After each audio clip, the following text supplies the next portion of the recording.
Ghana Tonight is brought to you by Flamingo Paint, superior durability, superior hiding, superior coverage, simply superior. Sasso insecticide spray and coil.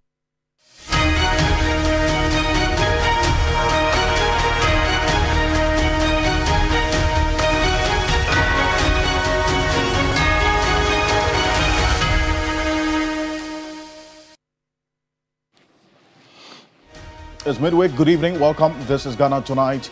We're live from Sabata Desawe Kanda, also live on TV3 Ghana on Facebook and on DSTV channel 279. We're all across the world on 3news.com. We're also live on 3FM 92.7 for those of you who are driving right now listening to us. But coming up tonight, we're digging into the work of the fact-finding committee probing allegations of assault involving staff at the Greater Accra Regional Hospital. What are the facts in this report? Stay with us.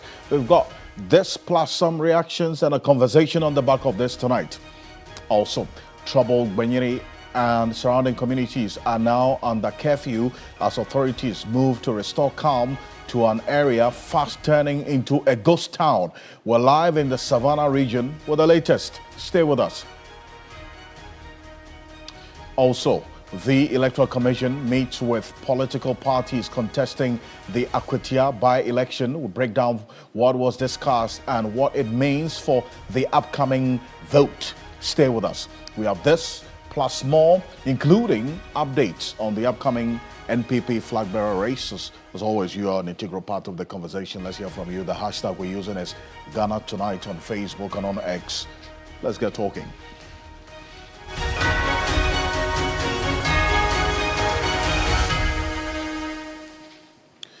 Well, let's settle for Ghana Briefs.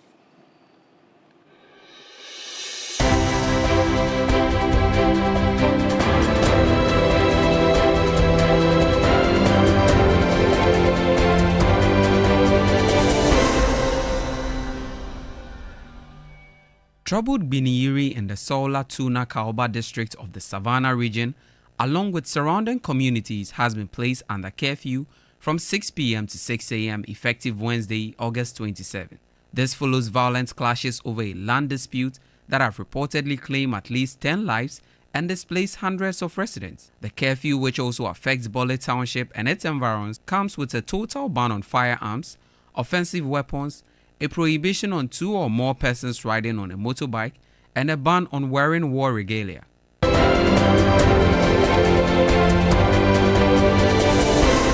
Medical records indicate that the rotational nurse at the center of the Ridge Hospital altercation did not sustain any fractures or dislocations. She was treated with pain relief and provided with psychological support, according to the report of the 6-member committee tasked with investigating the incident. Health Minister Kwabena Minta Kando said one of the committee's key recommendations, beefing up security at the hospital, will be implemented by Monday, September 1. As for time frame of starting work on it, I can give you, but as to the completion of when that will be finally completed, that will be another thing. As for especially the emergency issue about security, I can assure you by Monday, from here, I'm just going to give instructions for some of these things.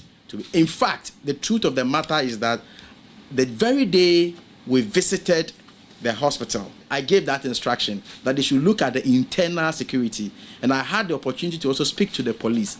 So some of these things have already started.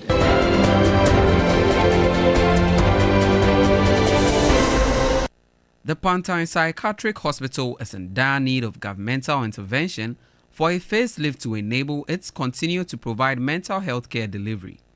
Doctor of the facility says the facility, having existed for 50 years, has not seen any significant rehabilitation despite being a cornerstone in mental health care. Though the hospital has started some facelifting activities, the director is appealing to President John Dramani Mahama to resource the hospital in line with the promise captured in the NDC's 2024 manifesto. Most of our buildings or infrastructure are very old and dilapidated. We need the support of government. These buildings were built over 50 years ago, The vision for this hospital was initiated by Dr. Kwame Nkrumah. That's how far we've come, and then we're hoping that with this current administration in place, His Excellency the President of the Republic, President John Dramani Mahama, would cause a redesign and remodeling of a modern psychiatric hospital for Pantine Hospital.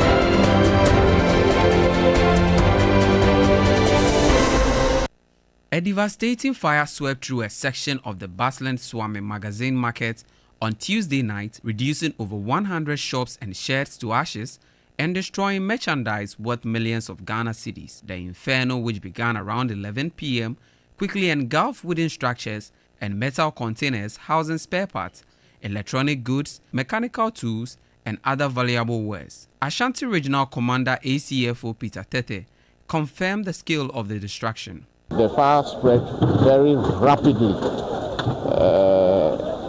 and what they saw was a lot of explosions from gas cylinders. The sheds here are 192, and then the stores are made up of 25. At least those who these were actually involved in the fire. Very difficult to get access.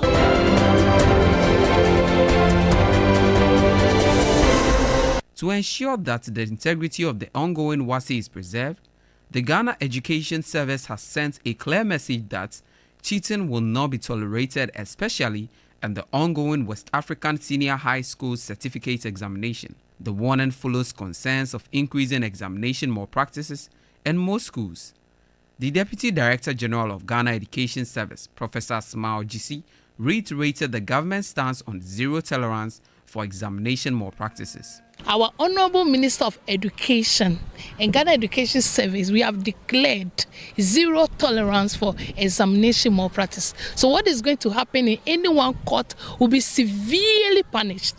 Be it invigilator or supervisor or whoever concerned, that person will not be spared at all. So that's one of the great strategies we put in place, and we are not going to compromise on this stance.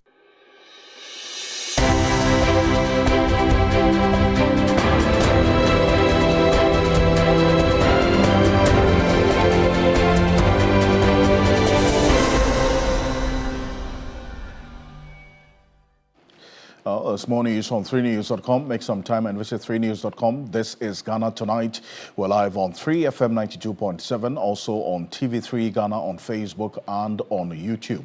You can connect with us across all social media platforms. As always, we're probably brought to you by Flamingo Paint, Simply Superior, Sasso Insecticide Spray and Coil, Tum Preco. Coming up next here on Ghana Tonight, there's some news just coming through fresh on the plate right now. This is a developing story. Over the last 1 hour, we've been looking at it the concerning way, and this is it. 2 confirmed dead following violent clashes during the Popoe sprinkling ceremony in Teshi. Now, the Lajokuku Municipal Security Council, that's a MUSEC, has confirmed a violent incident that occurred during the Popoe sprinkling ceremony in the Teshi traditional area on Tuesday, August 26th. That was yesterday. Now, the ceremony commenced peacefully around 6 a.m. with the youth participating in their customary early morning activities, jogging, singing, and dancing, as you see on the screen there. Now, however, the event was marred by violent clashes between rival groups, resulting in the throwing of stones and sporadic gunfire. Now, police quickly intervened to restore order. Unfortunately, fresh clashes broke out later in the morning involving factions loyal to different traditional leaders. Several individuals sustained gunshot wounds during the violence and were rushed to the Lekma, that's the Jokukukro Municipal Assembly Hospital and Family Health Hospital for urgent medical attention. Sadly, what we are learning right now, in the last 1 hour, we have been looking into this. Unfortunately, the development is that 2 individuals, one Eddie Blessing, age 30 years old, and Patrick Mama Mate Theo, age 27, were confirmed dead upon arrival at the hospital. One other victim remains in critical condition, while others are receiving treatment. Tensions escalated as family members gathered at the emergency units, but the Municipal Security Council and the police, in collaboration with hospital authorities, successfully managed the situation. Calm has since returned or been restored to the area. Investigations, we understand, are currently underway to identify and apprehend those responsible for the violence. And the Municipal Security Council, that's the Lejokuku Municipal Security Council, assures the public that all perpetrators will be brought to justice and face the full rigors of the law. The Assembly is also appealing to all residents and traditional factions in Teshi to remain calm and cooperate fully with ongoing investigations to ensure lasting peace in the community. So that's the information that we're getting right now here on Ghana Tonight. And this is one that we've been keeping an eye on over the last 24 hours when we got information that there's been the confirmation of two persons dead, a 27-year-old and a 30-year-old. This incident happened yesterday morning, a shooting incident during this jogging, the singing that marked, it was all part of the Homoa celebration. It was supposed to precede the sprinkling of popoi in the area, but the singing, the dancing, and the jogging then led to some two factions within the Teshi area getting at each other, led to some gunshots being fired. Unfortunately, two persons have been confirmed dead this evening, and a 27-year-old and a 30-year-old as a result of that incident that happened yesterday. We're keeping an eye on it because there's one person who is also in critical condition as a result of this incident in Teshi. Unfortunate development, and this is one we're keeping an eye on here on Ghana Tonight. So stay with us. We'll be updating you and also get some information from the Ghana Police Service as and when it comes through. But from one troubled situation to another, unfortunately, it's not looking good, because in the Benyini area, the development that's coming up next is that curfew has been imposed in the troubled Benyini and nearby communities as authorities race to restore calm in an area rapidly becoming a ghost town. We're live from the Savannah region. We'll give you a very brief update on the situation there, because this is spreading as we speak.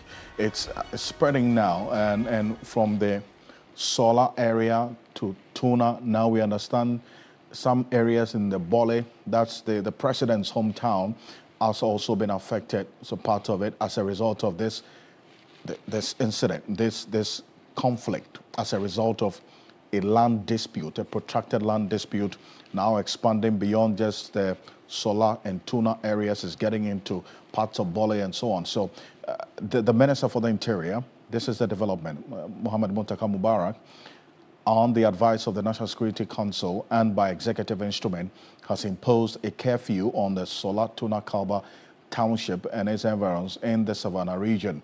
Now, the curfew, which runs from 6 p.m.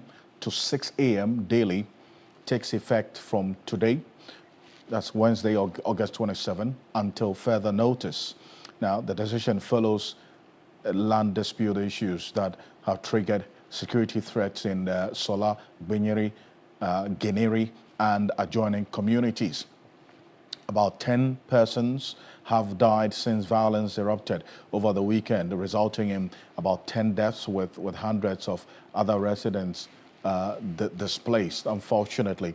And the videos you're seeing right now, for the benefit of those listening to us on the radio, these are children, women, and the vulnerable in this community who have had to now take shelter in makeshift camps. A number of them have had to flee the area.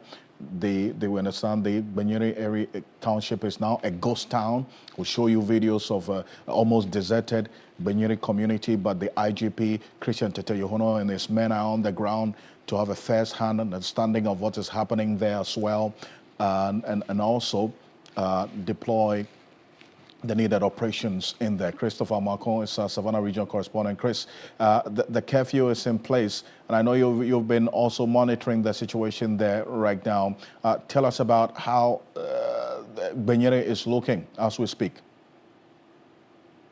So, Alfred, the Benyere community is looking calm, even though life is yet to return to the community following the violent clash. As we speak, most of the residents have fled, not only Benyere, but other adjoining communities. The residents have fled, especially the women and children. The men are nowhere to be seen in the town centers like Sola, Tuna, and other parts of the district, but they are not also visible in the affected communities. It means they are either hiding in the bushes or they have fled to other places that we are unable to tell right now. But the security situation has improved. The only thing we are seeing right now is the people who are fleeing the affected communities massing up at the Solar police station. Some are on the Bole Road, others are also around Tuna and that road leading to the Upper West region. And we understand this situation is spreading into the boundaries of the Bole Township. Are you able to give us a bit more information on this?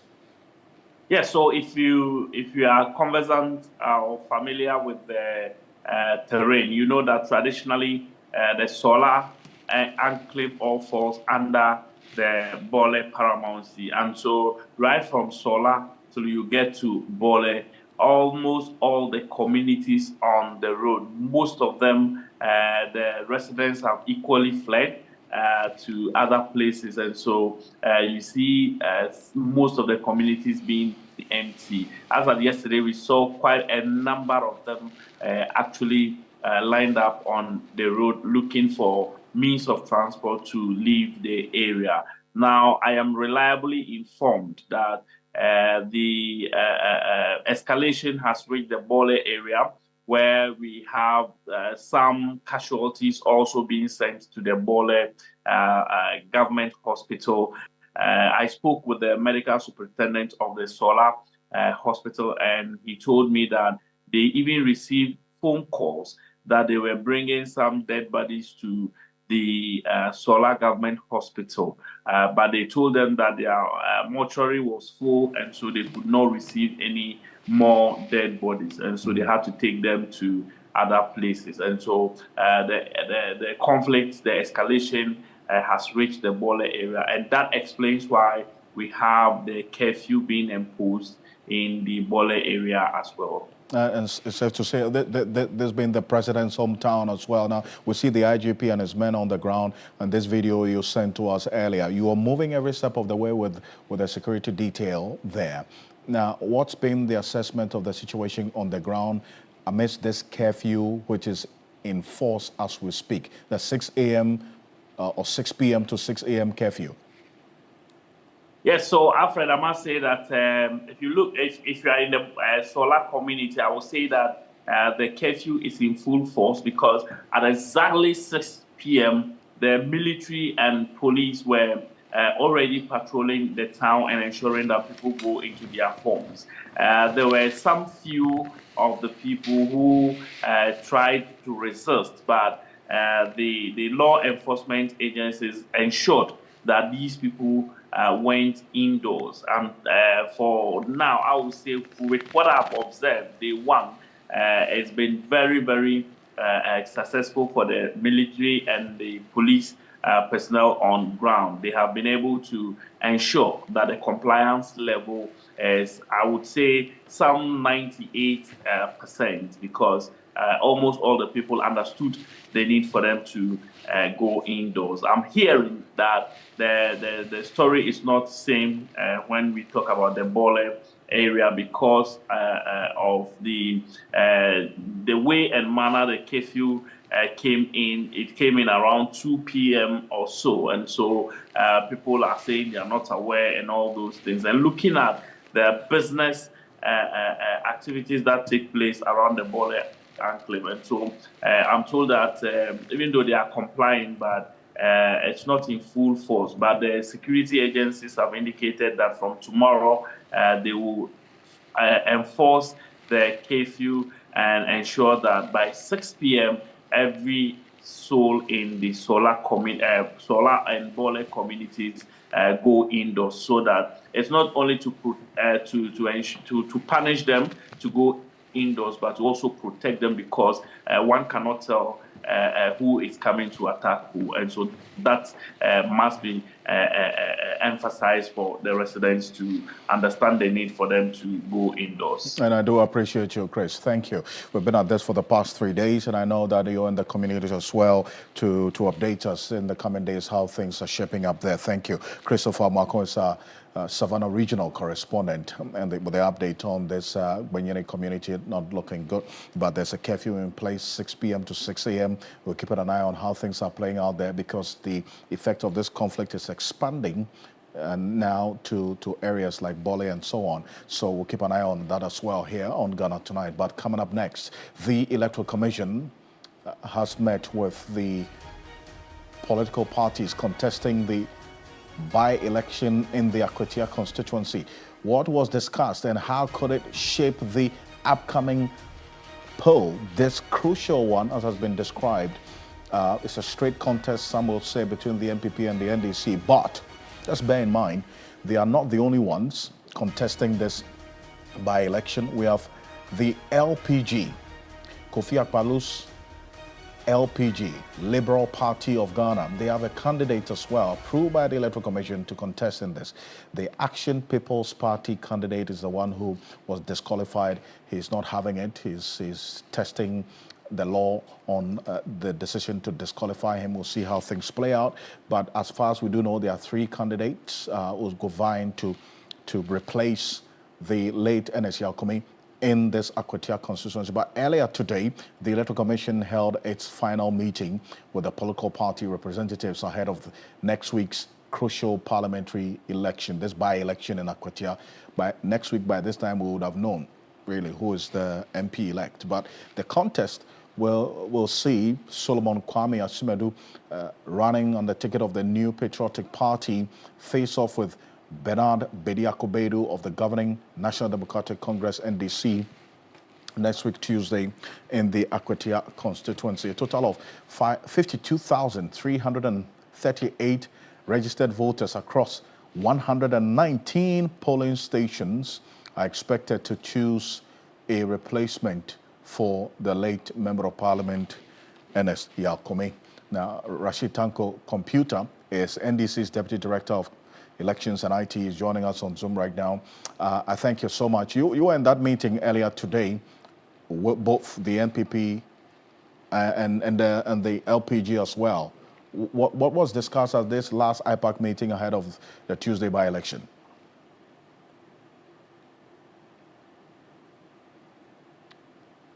Hello, Mr. Tan, can you hear us? Unfortunate. We'll try to establish connection with Rashid Tanko again, but Hello? Can you hear me? Alfred, yeah, I can hear you. I can hear you now. Perfect. I was asking, you were at this last IPAC meeting in Akwatia. What was discussed? Very well. Let me say good evening to you and your cherished viewers. We had a very fruitful discussion today in Akwatia concerning the upcoming 2nd September election. It was held at the District Assembly of Akwatia, that is the Jambo District Assembly. The 3 political parties were there. I represented the NDC, the MPP were there, and then you have the LPG. You were all there in the meeting. A very fruitful discussion. They showed us when we should bring our party agents list. They gave us up Sunday to present our party agents list. Indeed, one party agent at a time, but they will also make room for replacement. Should we want so? If they ask us to bring 2, but one will be at the polling station until such time that if you want to replace them, the other person can come in. Accreditation, of course, they are going to give us accreditation. Those who are going to observe around the polling stations will also be accredited. We discussed all these things, and then the security architecture for the area, how it's going to pan out on that day. It was a very fruitful discussion. I mean, we were very pleased with the plan put together by the EC for the D-Day. We were very pleased with it. I see. You talk about the security architecture on that day, and that's where the MPP also raises concern. They say they've got some intelligence that you, the NDC, you're planning to infiltrate the security deployment for that day with some of your people to do your bidding on that day. Did that matter come up at the IPAC meeting today? That is, if you had a meeting with the IGP there as well. Well, nothing of that nature came out for discussion. I was even surprised when I heard their press conference. You see, the MPP, they are not learning from their past mistakes. They should stop their press conferences and join us at Akotia for the campaign, and then they will appreciate what is going on in Akotia rather than doing press conferences in Accra. But they are campaigning. Are they not campaigning on the ground? Well, they are virtually not there, because what I'm seeing is that they are relying on press conferences in Accra. That press conference was needless. It was just a baseless accusation against the ADC. In fact, we were, Alfred, today, I led the training of our party agents. Today, after the meeting with the political parties, with the Electoral Commission, we had planned to do our training today. We zoned the constituency into four zones, so that we can train our party agents within the zones, and then party officials who are going to man the polling station on the D-Day. So today has been a busy day for me in terms of the training of the party agents. Then you people go and hold press conference and say we are training tax. I don't understand them. They are not serious people at all. But even training. You say I snapped one of the training session and put it on my timeline. Right, but you're saying that you were training your people and so on. They had reason to address this press conference. They enumerated a number of issues which they expect to be addressed, including the security matter that you talk about. That's of concern to them as a political party. Why are you saying that they are not being serious? If that is of concern to them, these are concerns that they want to address before the D-Day next week, Tuesday. I'm saying that they needed to be around here. It appeared those who represented them did not brief them in Accra what we discussed in the meeting. Otherwise, why would they go and mess up themselves with that kind of press conference? Their people were there. Two of them, NPP. I think one of them was their former chairman, and the other person says he was the former director of election and research. Also, two of them who represented the NPP there. So they should have given them briefing of what transpired in the meeting, so that they'll stop this needless press conference they have over there. So we're training our party agents today. Right. We look at the training session. We were using dummy pink sheets to train them. It was public places. In fact, two of the centers were churches. We used. I'm sorry. The Tanko will try to establish connection, but this is what the MPP said at this press conference earlier today, which Rashid Tanko has been referencing a number of times in this last submission. But this is it. Take a look. The IGP has also assured us that the police have completed their deployment plan and will make the lists of their deployed officers available to the various political parties. On the honor of the IGP, the MPP demands the requested list of the senior officers to be deployed to each electoral area and the regional commanders who will be assisting them. We also request the IGP that all police officers on duty for the election must wear their official name tags, for easy identification and the avoidance of infiltration by the thugs that are planned to be included. We make this reasonable request with the hindsight of the police brutalities on the non-violent Let My Vote Count Alliance demonstrators in September 2015, where several demonstrators were trapped and mercilessly assaulted, and one lost his eyes in the process.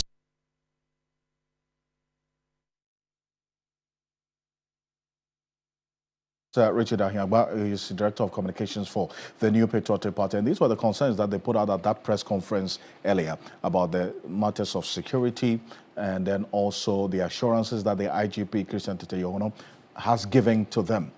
Rashitango, you're saying that these matters of security were also discussed at this IPAC meeting and some assurances or resolutions reached. What were those? Alfred, that's why I'm saying that their press conference was completely needless. In fact, it was not even needless, but baseless. Baseless accusation. The training he's talking of, I've just told you that we did training for our party agents and officials who are going to man the polling stations, which is constitutional. Party agents are allowed, and we have to train them. We have told them at the meeting when we met with the IGP and his top policemen that NPP should go and train their party people. Because they don't train them, they come on election day to mess up everybody at polling station because they don't understand the electoral process. We don't do that. We invest a lot in training our party officials. And indeed, today, that was what we're doing.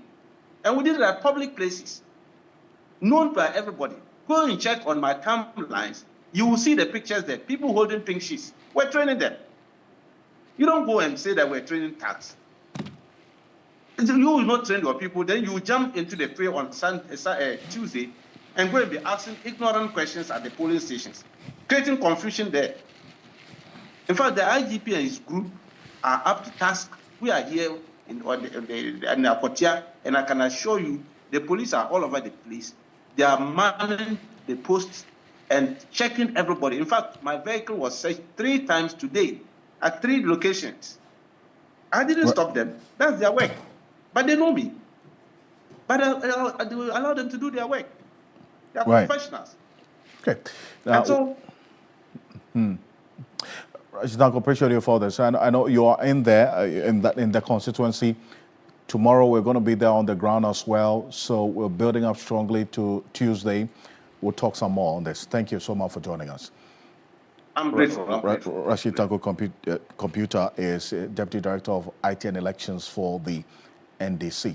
Coming up next, let's just take a quick detour away from politics. We'll come back to it in a bit, but let's go into this fact-finding committee probe into the assault allegations against the staff at the Greater Accra Regional Hospital.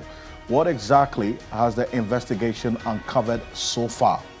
That is what we're getting into right now here on Ghana Tonight. Now, medical reports show that the rotational nurse who was at the center of the Ridge Hospital altercation did not suffer any fracture or dislocation and was treated with pain relief and offered psychological support. Now, this was contained in the report of the 6-member committee tasked to look into the incident. Let's hear from the chair of the committee as it was presented earlier today. Honorable Minister, the committee also found out that although there is videos evidence of verbal or word altercation between one Mr. Raff, his colleagues, and the staff members of the hospital, we are yet to receive any video evidence or a witness account of an alleged physical attack or altercation. There is, however, documentation in the hospital health information management system that alleged victim, that's Miss Rejoice Tutu Bote, who is a rotation nurse, reported her injury to the hospital the day after the incident, that's on the 18th, and was further treated. There was no evidence of fracture on her left wrist or dislocation of her right shoulder, joint as documented by the medical records. She was, however, had been treated at the time we visited. Had been given some pain relief. It has been recommended for a bed rest and also has received psychological support care. There must be improvement in security presence at the emergency, the ambulance triage area, by adding at least one personnel more at the gate and ensuring that the gates at the ED are always manned by security personnel. Additionally, we also propose that the CCTV cameras around is very limited to some of the care areas. And so we propose that if it is not for any privacy, they should add on some more CCTV to give evidence and also ensure that the staff will know that somebody is monitoring them in their work. Well, so that's the chair of this fact-finding committee. Now, that's in sharp contrast to what this the nurse in question had claimed when this matter or this incident took place a little over a week ago. And that's been the main reason why, for instance, the Ghana Registered Nurse and Midwife Association has been on this path of raising serious concerns about what the minister did and what should have been done right. Now, this fact-finding committee is saying that there was no fracture and so on. So, what is it with the pictures and the videos that we saw? Because the nurse in question actually appeared in videos and narrated what had happened to her, that indeed there was a fracture. But the fact-finding committee establishes otherwise. But Dennis Paberry-Wadam Esquire is with me because he's been studying this report. It reveals something very interesting. Dennis, good to have you. Good evening. Thank you, as always, joining us. As always. Great stuff. Now, let's establish who these committee members are. Well, so we just heard from the chair of the committee. That was Dr. Lawrence Oforibuedu. He is the director in charge of Institutional Care Division of the Ghana Health Service. We also have Mr. Alfred Ado. He's a member, Head of Internal Audit at the Ministry of Health. Mr. Lawrence Lawson, a member, Human Resource at the Ministry of Health. We have Mrs. Evelyn Amoako, a member. She is a Deputy Director, Ministry of Health, NM, Ministry of Health. We have Mr. Abubakar Mutio Rahaman, a legal practitioner with the Ministry of Health. Also, Mr. Tony Goodman, Deputy Director, Head of Communications, the Ministry of Health. And then the secretary to this particular committee was Dr. Ebenezer Odro-Mensah. He's a Deputy Director of Clinical Services Development Department at the Ghana Health Service. Mind you, the committee was given some terms of reference. The key things to focus on, 4 items. And one, that they should investigate the circumstances that led to the alleged delay in providing health care to the patient brought under emergency, knowing the circumstances that led to this. The second was that they should investigate the events and factors that escalated into the alleged assault of a health professional. Third was for them to investigate the state of security at the hospital at the time of the incident. And finally, the number of nurses and doctors who were on duty at the time of the incident. So these were the terms of reference given to the committee to work with. Now, having done its work, the committee today presented its findings, and key amongst the findings, in specific response to their terms of reference. So on the question of delay, mind you, the first one that we looked at was for the committee to look at the circumstances that led to the alleged delay. So this finding that we're about to look at is one that answers the question of delay, whether or not there was even a delay in the first place.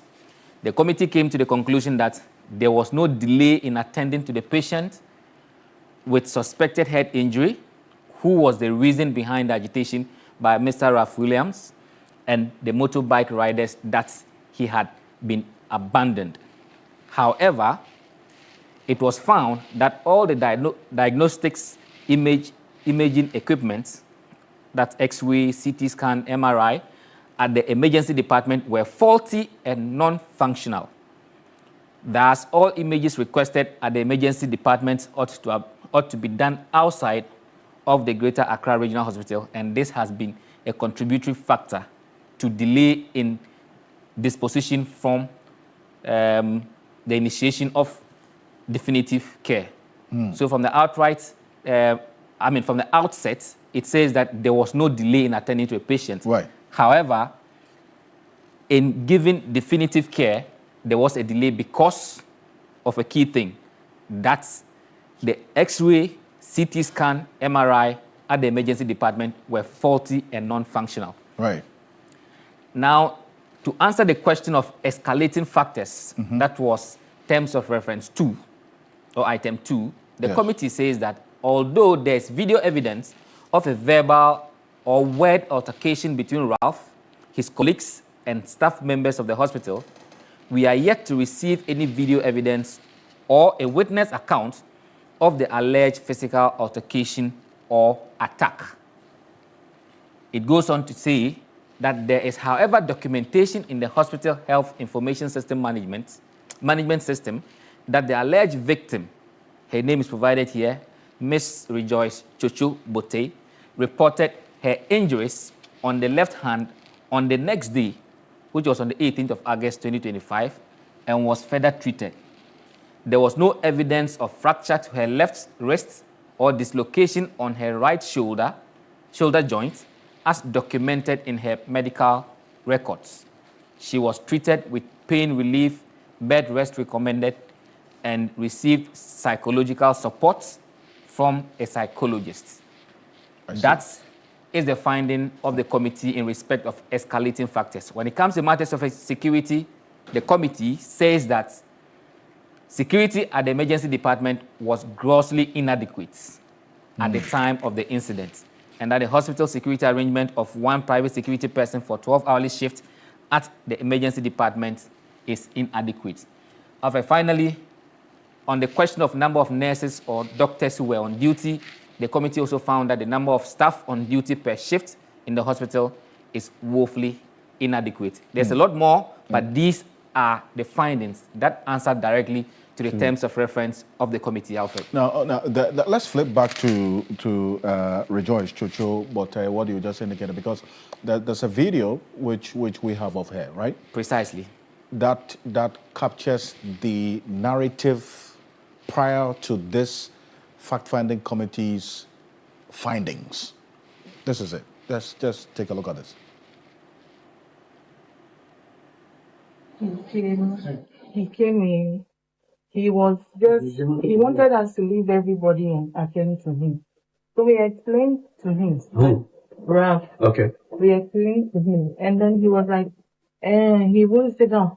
And my intern told him to get a card, a hospital card. He said, why should he get a hospital card? Because his name must be in the system. Once his name is tied in the system, it should everything should pop up. And my intern said, no, it's not done like that in Ghana.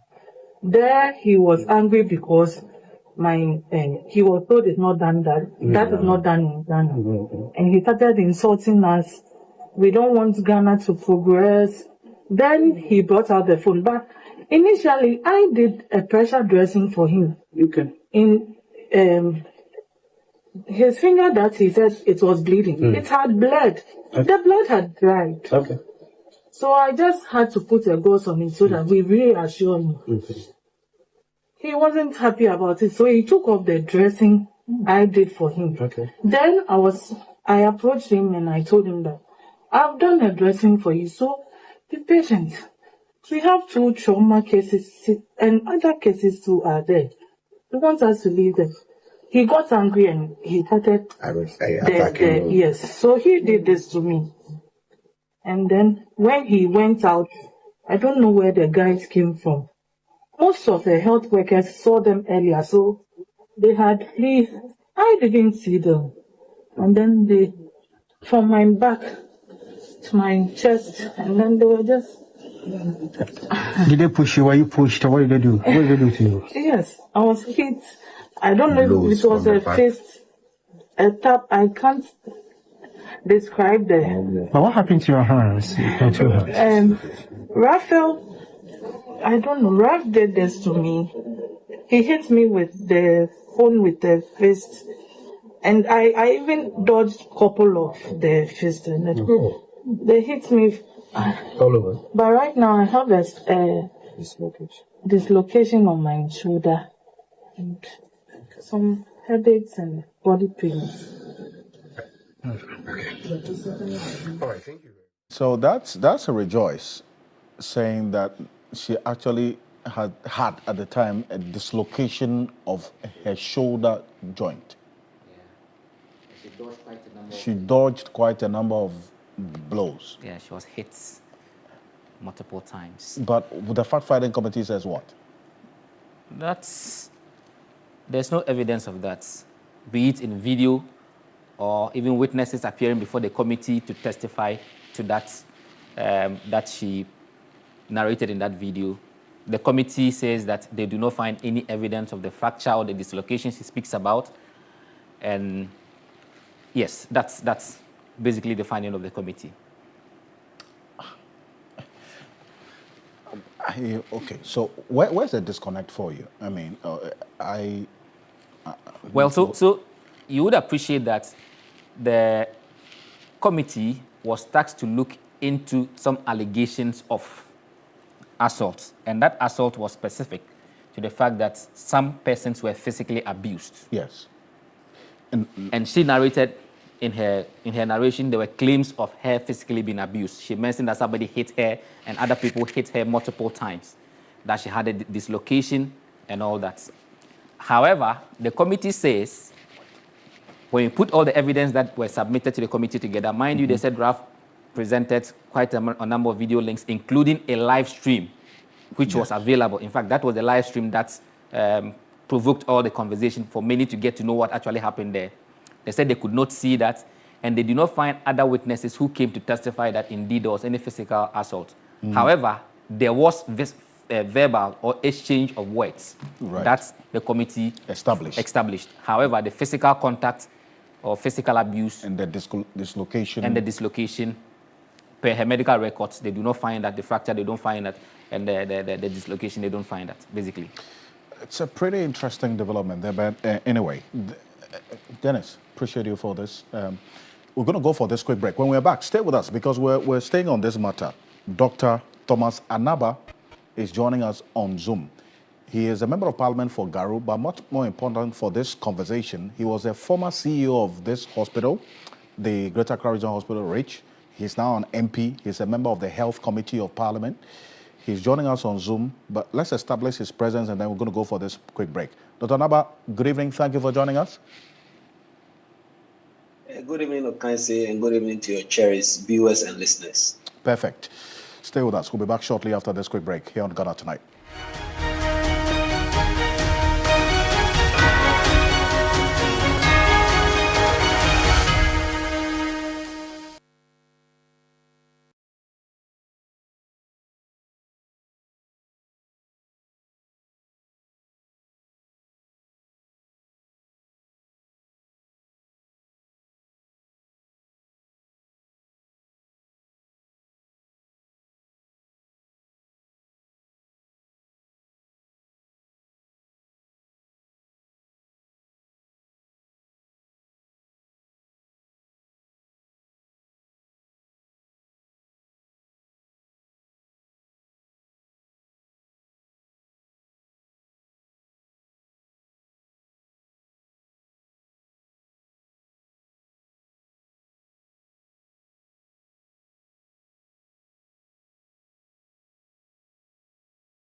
Reporting from the Takoradi Market Circle. From the heart of the Upper West Regional Capital. From the heart of the Ashanti Kingdom. Reporting from Sunyani.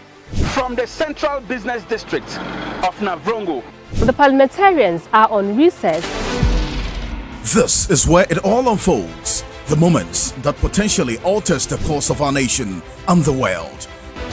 These are the individuals we recognize, the voices we amplify, who appears on screen, who contributes behind the scenes.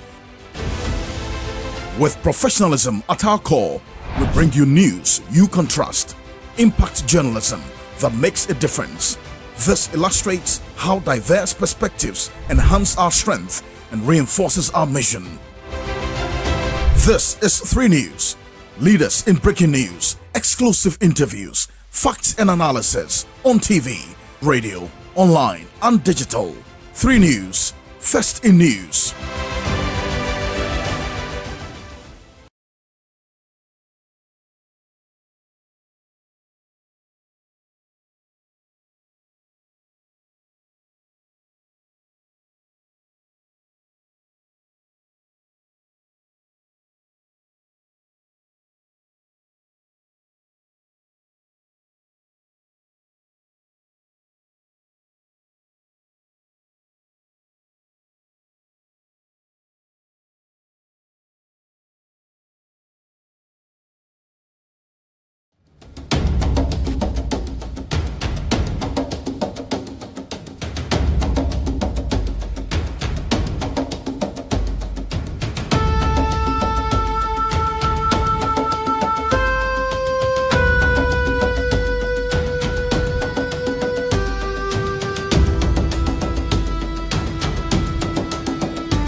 Welcome back. This is Ghana Tonight. We're live on 3FM 92.7, also on TV3 Ghana on Facebook. Dr.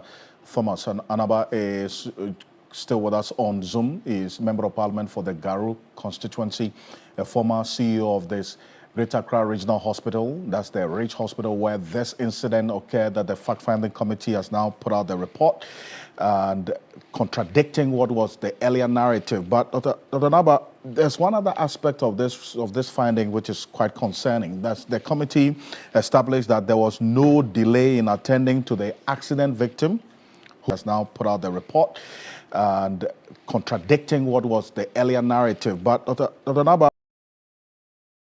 of this finding is that there was no who how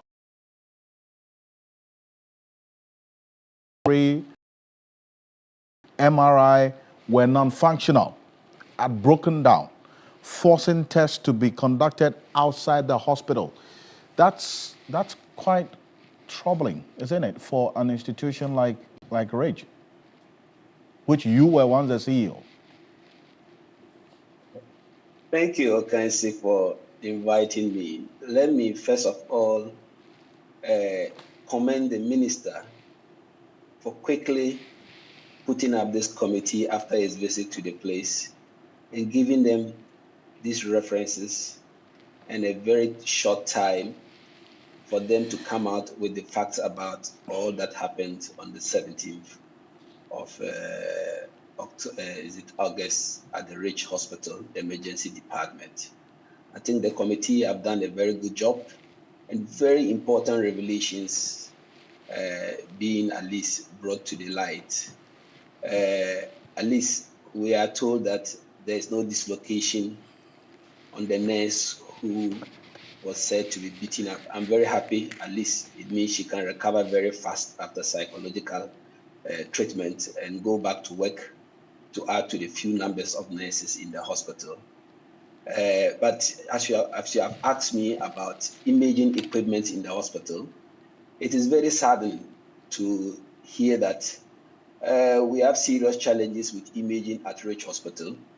I think that the hospital was built and then what we call a strategic plan was developed to ensure that equipments are properly maintained in the hospital.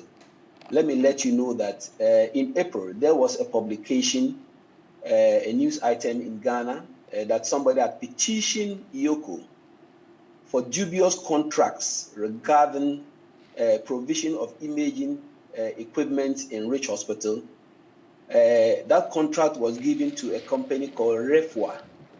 Refua was given a contract in, in June 2023 to provide X-ray, ultrasound, CT scan, and MRI equipment to Ridge Hospital and operate it with the staff of Ridge Hospital and take 80% of all that, any money that would accrue to their operations, whilst Ridge Hospital take 20%.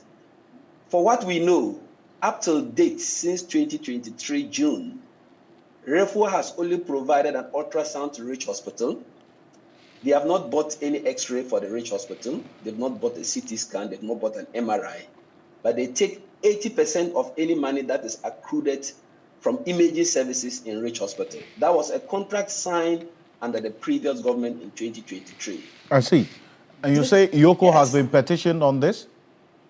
Yes, IOCO was petitioned. You didn't follow the story. Yeah. So now, I just want to find out if there's been any update after the petition to IOCO to investigate this, because as you're indicating, this company is taking money that is not due them, okay, for no work done, but they are still taking on a monthly basis.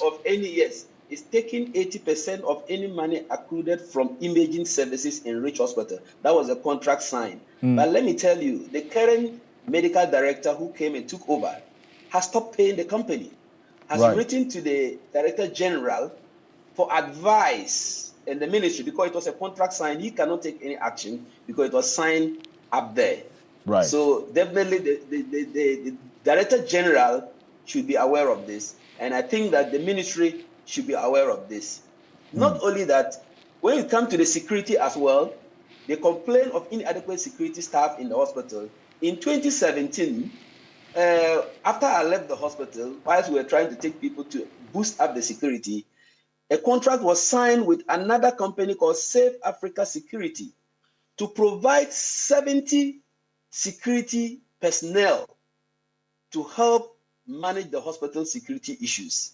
And each staff is taking, each person they bring will be given 2,000 Ghana cedis per month. So if you are telling me there is a lack of security staff there, I think that was one of the allegations the investigative journalist also gave to Yoko, that it appears that company has not provided a number of security staff in the hospital, and even the medical director at that time did not really know the number of security staff they were supposed to provide from what he wrote to Yoko. That is the report we have.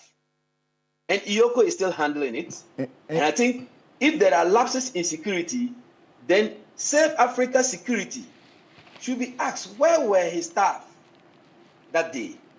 These are all some of the things that we try to use PPP to work with government, and at the end we end up rather siphoning money from government without any work done.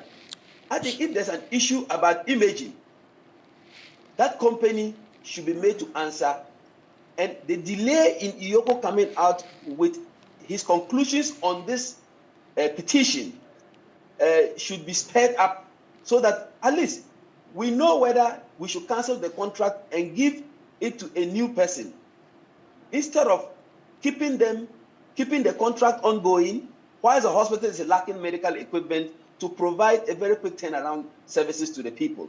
Now, that is the challenge I have. I see, but this Safe Africa Securities arrangement with RAGE that you referenced, that there was supposed to be 70 security personnel deployed to RAGE. Yes. And they were supposed to be paid 2,000 Ghana cedis a month. According to the allegations and the contracts. Right. That was what they are supposed to pay them. But and then this comes quite concerning, because this is what the committee's findings, put out today, and we'll put out on the screen. They say that only one. They said the committee finds that security at the emergency department was grossly inadequate at the time of the incident. The hospital security arrangement of one private security person per 12-hourly shift at the emergency department is inadequate. One. Dr. Naba.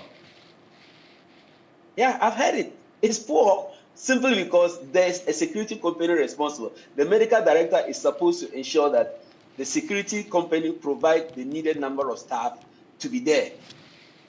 And if they are not providing, then the security company must go out. The contract must be terminated and given to another person to provide the number of security personnel they need.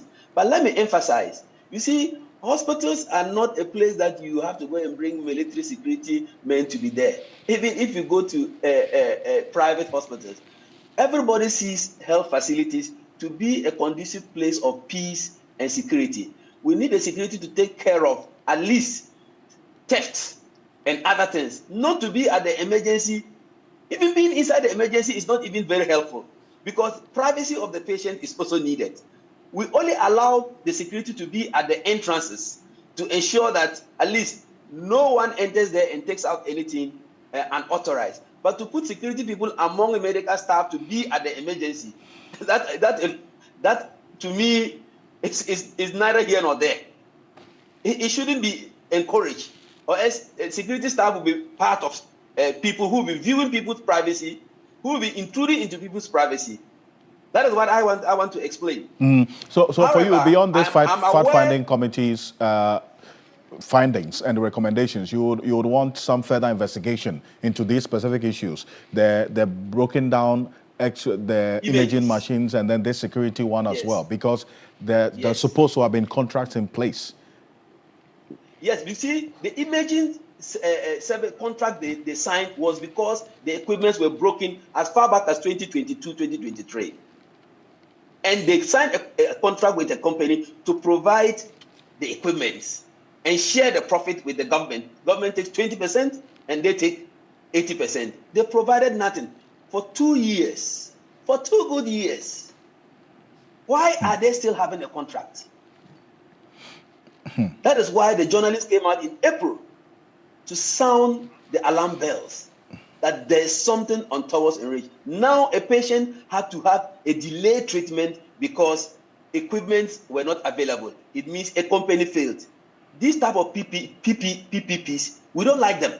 We need PPEs that will be functional, that will be beneficial, a win-win situation for the patients, for the hospital, and for the company that will be able to provide the services. And this must be looked into. And I'm told, the medical director has written to the Director General for advice on what to do with this contract.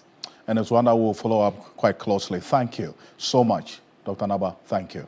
Thank you for joining us here on Ghana Tonight. Dr. Thomas Anaba is a Garo Member of Parliament. He's a member of the Health Committee of this Parliament and a former CEO of the Greater Accra Regional Hospital. That's the Rich Hospital. Also at the time leading this entire process of the new phase of Rich as we've seen over the period. And it's one that will look into the matters that he has also brought to the fore in the aftermath of this particular incident. On behalf of the rest of the team, we do thank you so much for staying with us on Ghana Tonight. We're back again tomorrow for another conversation. My name is Alfred Ocansey. Have a good night. Ghana Tonight is brought to you by Flamingo Paint. Superior durability, superior hiding, superior coverage, simply superior. Sasso insecticide spray and coil.